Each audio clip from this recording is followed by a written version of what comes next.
Welcome to this quick guide on calculus. Today, we are exploring the different ways continuity can fail.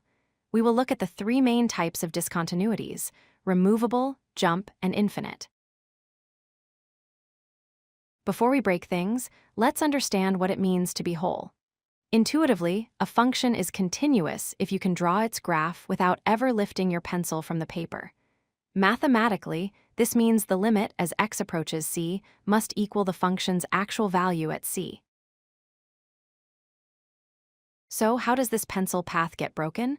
There are three primary ways.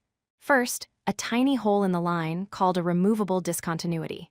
Second, a sudden leap from one height to another called a jump discontinuity. And third, where the graph shoots off to infinity, known as an infinite discontinuity. Let's start with the removable discontinuity. Think of this as a single point missing from an otherwise perfect curve. The limit exists because the path is approaching the same spot from both sides, but there is a hole at that exact destination. Why does this happen? It often occurs in rational functions where a factor cancels out. For example, in the function x squared minus 1 divided by x minus 1. Algebraically, the terms x minus 1 cancel out, leaving us with a simple line x plus 1. But because we cannot divide by 0, the original function strictly has a hole at x equals 1. Next is the jump discontinuity. Here, the limit from the left and the limit from the right both exist, but they are not equal.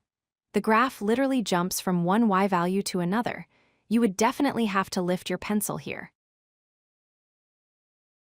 You will mostly see this in piecewise defined functions, where the rule for the function changes suddenly.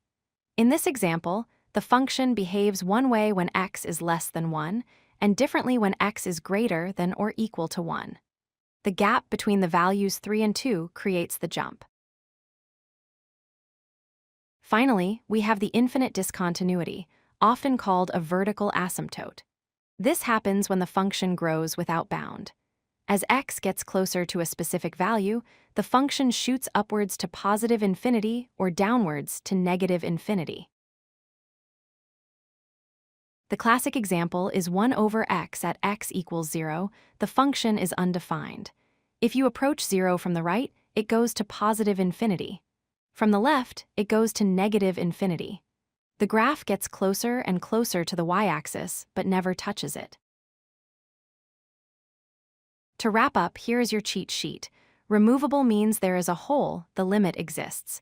Jump means there is a gap, the left and right limits don't match. Infinite means there is a vertical asymptote, the limit explodes to infinity. Thanks for watching. If you like this video, hit that like button and don't forget to subscribe. Visit codelucky.com for more such useful content.